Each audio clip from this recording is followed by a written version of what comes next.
పేరు ప్రత్యూష. నన్ను అడుగుతారండి, నేను ఏమైనా యేసు ప్రభునా? సో ఎలా ఫీల్ అవుతున్నా ప్రభాస్? I'm so happy. నేను ఒకటి చెప్తా, ఎప్పటి నుంచో చెప్తాం అనుకున్నా. I love you Prabhas. అయ్యి బాబోయ్, పిచ్చి బాగా ముదిరిపోయిందిరా మీకు. ఎక్కడున్నా యు ఆర్ మై లవ్. నా ఫస్ట్ లవ్, ఇప్పటికి కూడా ఆయననే లవ్.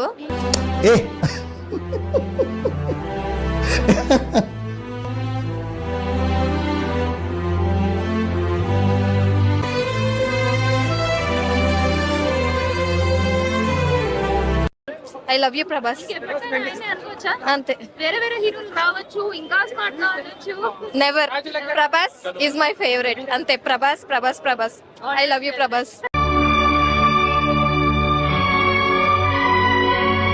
మెల్లగా కరగని సాంగ్ అంటే పిచ్చి నాకు.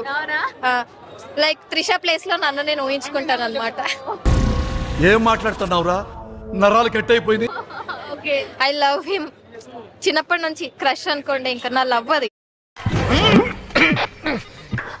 అంటే ప్రభాస్ గారి మ్యారేజ్ ఇష్యూస్ మీద కూడా చాలా రూమర్స్ వస్తుంటాయి ఇప్పుడు అప్పుడు అని. ఒకవేళ ప్రభాస్ గారికి మ్యారేజ్ అయిపోతే మీలాంటి డై హార్డ్ ఫ్యాన్స్ ఏమైపోతారు? తట్టుకోలేను.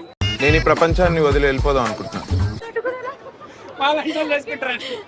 సిగ్గు లేకుండా మళ్ళీ నవ్వు ఒకటి మొహం మీద. తట్టుకోలేను అంతే. కొన్ని రోజులు డిప్రెషన్ లకు పోతాను. తట్టుకోలేను అంతే. కొన్ని రోజులు డిప్రెషన్ లకు పోతాను అంతే. కానీ మా కోసం ఆయన పెళ్లి చేసుకుంటలేడు, నా కోసం స్పెషల్. వద్దురయ్యా, నీకు దండం పెడతా. ఈ కథలొద్దు, లొల్లిలొద్దు. నా కోసం ప్రభాస్ పెళ్లి చేసుకోవట్లేదు, చేసుకోడు ఇంకా నమ్మ బతుకు బురదలో పంది బతుకుతుంది, నువ్వు బతుకుతున్నావు ఎందుకురా? ఎదవన్నారు ఎదవ. అనుకుంటున్నాను. చేసుకోవద్దని కోరుకుంటున్నాను. మీ దుంపలు మీరు ఎక్కడ తయారయ్యారా బాబు?